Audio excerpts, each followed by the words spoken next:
예, 그래서 저는 이제 이 생리 월경이라는 소재도 그렇고, 그 다음에 이제 또 선생님이 이렇게 나오시는데, 이렇게 교수, 교강사, 강사, 지금 박사학위 받은 지 3년 돼서 이제 강사로, 시간 강사로 이제 이렇게 나오는데, 여러분 관심 안 가지시잖아요. 교수인지 강사인지는 조금 관심 가지실 수도 있겠지만, 이 사람이 뭐 몇 살쯤으로 보이는지, 결혼을 했는지 말았는지, 뭐 선생님 치마가 왜 이렇게 짧은지, 뭐 등등등, 정말 1도 관심 안 갖, 대부분 다 관심 안 갖거든요.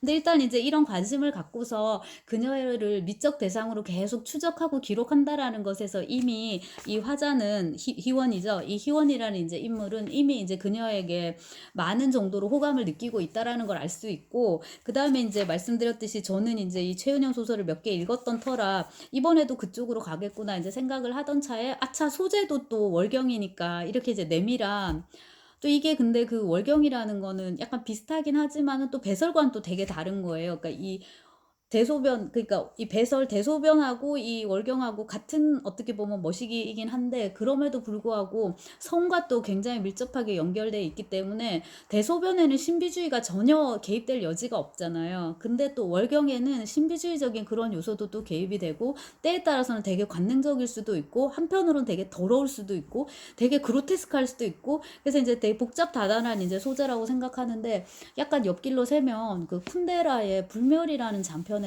쿤데라가, 여주가요, 이름을 까먹었는데 이제 제가 나이가 들면서 이게 작업 기억력이 나빠져가지고 이렇게 갑자기 이름이 자꾸 생각이 안 나지는데, 아무튼 거기 불멸의 여주가 처음에 되게 오랫동안 월경에 대해서 얘기를 해요. 자기가 처음에 초경을 하고 그 피가 되게 막 불결하고 더럽고 찜찜하고 막 이거 어떻게 처리해야 될지 모르겠고, 그때 이제 엄마와 겪었던 갈등이라든가 이런 거, 근데 그게 이제 이후에 그녀에게 되게 큰 트라우마로 남는 것 같이 그렇게 이제 묘사가 됐던 것 같은데, 그게 남작가가 쓴 거잖아요, 쿤데라가.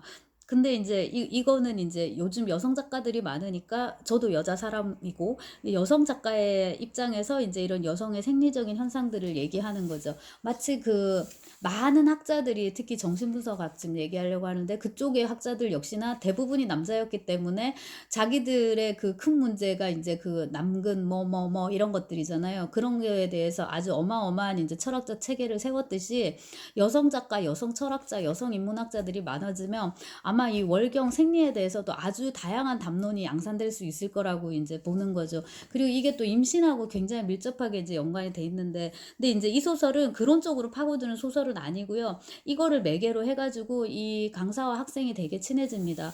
근데 집이 어디예요? 집이 이촌동이더라고. 저 용산 그쪽이니까, 그러면 우리 집에 가서 일단 옷부터 갈아입어요. 이래갖고 이제 집에 갔고, 자켓을 이제 이렇게 일단은 가려야 되니까 강사가 자기 옷을 벗어가지고 이렇게 가려주거든요. 그리고 이제 집에 가봤는데, 집에 보니까는 원룸인가 살고, 뭐 다 그렇죠. 뭐 이제 그 얘기고, 둘이 이제 무슨 이런 얘기를 나누고 이제 친해지는데, 내가 이 강사한테 관심이 많아요. 그래가지고 이제 이 사람의 논문, 이 사람이 번역한 책 막 이런 것도 찾아보고, 영인문고 뭐 이런 게 나오더라고요. 그 얘기가 이제 쭉 나오는데 저는 조금 지루해가지고 이제 건너뛰게 되고요. 어, 이 최은영 작가가, 어,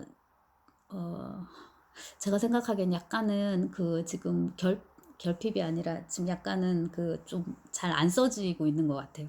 그래서 이제 이거를 메우는 방식인데, 중간에 이제 버지니아 울프 얘기가 나와요. 버지니아 울프는 1939년에 죽었거든요. 누군가 그렇게 말하면 흥미롭게 바라보다, 아니죠, 1941년이라고 수정해 주는 시기였다, 어쩌고 저쩌고 하는데, 이게 크게 재밌지도 않아요. 근데 이제 영문학 수업이니까 영국 작가 하나 갖고 와야 되는데, 이제 버지니아 울프가 들어가서 말하자면 이제 이 원고지 매수를 조금 채우고 있다는 그런 느낌을 제가 독자로서 이제 봤습니다. 그리고 이제 한 달간 무슨 일이 있었는지 제가 건너뛰어서 이제 잘 모르겠는데, 그 선생님하고는 이제 쭉 헤어졌어요.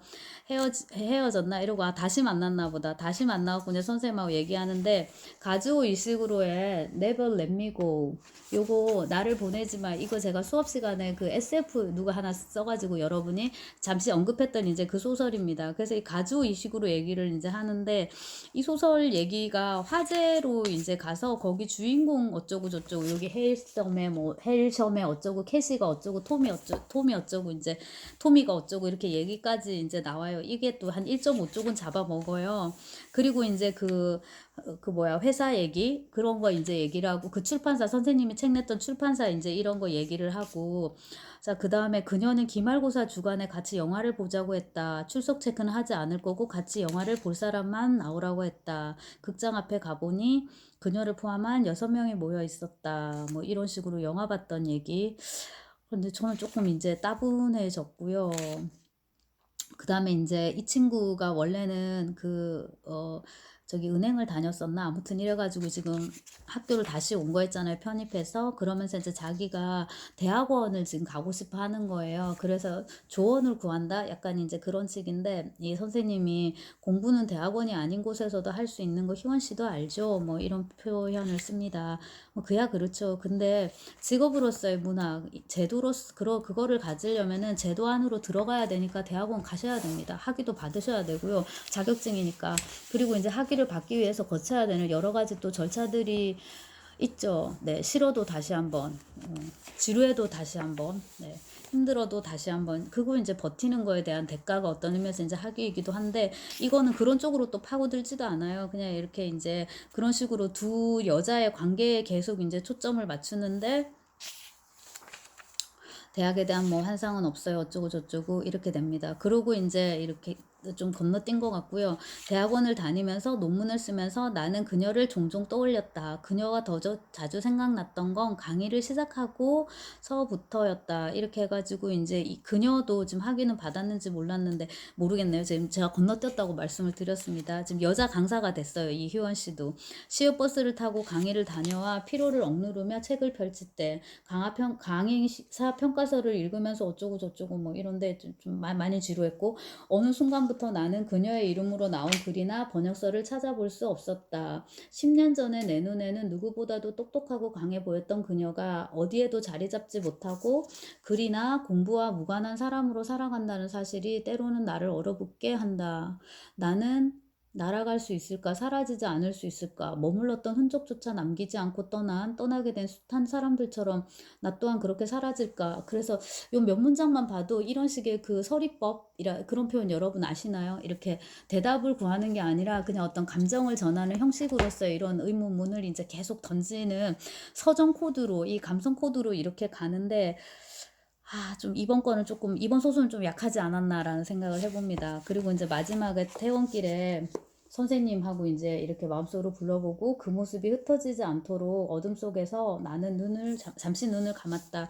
여기도 보시면 쉼표 같은 거 이런 거 적절하게 잘 썼죠, 그죠? 그래서 뭐 문장도 좋고 뭐도 좋고 그런데 소재가 그러니까 이야기를 이번에 조금 잘못 만나지 않았나라는 생각을 해보는데 제가 이번 학기에는 그 주제로 가지고 올해 여러분들한테 이야기를 하지 않았는데요. 어떤 소재, 어떤 이야기를 만나느냐 하는 거는 굉장히 중요한데 다른 한편으로는 뭡니까? 그 김영하 링크해드린 거에서 알쓸신자 뮤즈 얘기 나오는 거하고 똑같은데 99%의 영감과 그 노력과 1%의 영감 그 에디슨 말에서 1% 영감이 없은 건 아무 의미가 없다라는 거거든요. 근데 비슷하게 이제 작가도 이런 뮤즈가 필요한데 그걸 이제 조금 더 현실적으로 이야기 소재 이제 이런 거라고 생각을 해보면은 그게 나한테 알아서 와주면 너무 좋은데 여러분은 이야기가 알아서 되게 많이 올 때예요. 지금 젊고 건강하고 머리도 잘 돌아가고 머리가 잘 돌아간다는 게 여러 함의가 있지만 일단은 피가 잘 돌기 때문에 상처가 나도 빨리 아물고 소화도 잘 되고 신진대사율도 높고 근데 이제 나이가 들수록 그 모든 기능들이 다 떨어진단 말이에요. 읽어도 잘 접수도 안 되고 머릿속에도 회전도 안 되고 막 그렇단 말이에요. 그래서 이야기가 찾아오기를 기다리기보다는 내가 직접 나가서 찾아야 되는데 우리가 읽은 작가로 예를 들자면 이제 김승옥하고 이청준인데 김승옥은 앉아 있는 작가고요. 와주기를 기다리는 거죠. 올 때 화다다다 써버리는 거예요. 그 잘 썼잖아요. 근데 이제 그게 한 20대, 30대 초까지지 그 다음부터는 이제 그렇게 글쓰기는 되게 힘든 거고 이청준은 반대로 자기가 이야기를 찾아 나가는 사람입니다. 그래서 소설을 보면은 각종 편집자, 각종 기자, 뭐 조사하러 다니는 사람 사람 되게 많거든요. 아니면 이제 그런 자는 생략하고 바로 이제 취재 대상이 소설 속으로 나오는 거죠. 뭐 소리꾼이라든지 뭐 줄광대라든지 뭐 이렇게 소설가라든지. 그러니까 찾아봤자 지금 찾을 수 있는 사람이 주변에 소설가밖에 없단 말이에요. 그 지난번에 읽은 소문의 벽이나 이런 거. 그다음에 조금 더 찾아봤자 이제 그와 관련된 의사나 그놈이다 그놈인 그런 사람들밖에 없지만, 그래도 이제 이야기를 찾아가려는 노력을 계속하고 그거를 이제 구성적으로 이제 짜는 노력을 계속 하신 건데, 그러니까 대가라 할 만한 거죠. 그죠? 당신들의 천국도 그렇고 이런 르뽀를 읽고 아 이거는 소설이 되겠다. 그러고 이제 열심히 이제 그때부터 찾아다니는 거죠. 취재도 하시고 또 그렇게 하면 이제 소설을 쓰다 보면 내 안에 있는 또 다른 인물이 또 발견이 되는 거예요. 그것도 이야기니까 이제 그렇게 풀어가고 하는데, 그래서 그 이야기를 대하는 우리의 태도, 영감이라고 할 수도 있고 찾아와 주기를 기다린다. 혹은 이제 어떤 이야기가 나를 찾아오느냐, 이거 이제 운이긴 한데 어쨌거나 그게 99%의 노력이 없으면 1%의 영감은 어쨌거나 안 되는 거예요. 물론 이제 슬프게도 99%의 노력이 있어도 1%의 영감이 없으면 우리는 전구를 만들지 못하죠. 반짝 이게 안 되는 거예요. 근데 이번에 최은영 작가는 이야기를 조금 잘 못 만난 게 아닌가라는 생각이 들었는데, 뒤에 작가 노트를 보니까 아 이랬구나 싶은 게, 작가 생활을 한 지 6년 조금 더 되었다. 5년 정도 꾸준히 글을 써왔는데 작년 한 해는 소설을 제대로 쓸 수 없었다. 소설은커녕 생활 자체가 어려웠다 해가지고 되게 오랫동안 소설을 이게 잘 못 썼다고, 이제 이렇게 해서 몇 줄 쓰고 뭐 이렇게 간신히 썼다고, 다시 글을 쓰는 사람으로 살고 싶다. 언젠가 지금을 돌아봤을 때 그렇게 주저앉아 있다가도 일어나 글을 쓸 수 있었던 시기였다고 기억하고 싶다. 다시 살아가고 싶다라고 이제 했는데, 작품집을 2권을 이제 냈으니까요. 이 작가가 아무래도 이제는 뭐라 해야 되나, 네. 예, 그 이제 진정으로 뭐지, 이제 자기 그 이 매너리즘에 빠지지 않도록, 예, 그게 이제 필요한데,